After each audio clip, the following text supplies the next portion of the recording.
In today's video, I'll teach you how to change currency in StarPets. First of all, launch open any browser of your choice. You can see over here I've opened Google Chrome. Now click on the search bar and type in starpets.gz. Press enter.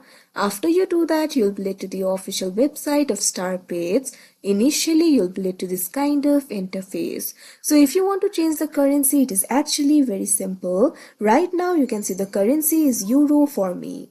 So in order to change it, click on the profile icon that you can see right over here on your screen. Now you can see various options over here. If you look at top, you'll be able to see 3 specific currencies. So you'll be able to change the currencies to other 2 currencies. You'll not be able to find other options over here. Basically the available currencies are US dollars, Russian currency and euro. So simply click on the currency that you would like to change to. Now after you do that, you can see over here the currency will be changed. So like this, you'll be able to change the currency. So that is how you change currency in StarPets. I hope you found this video helpful. Thank you for watching.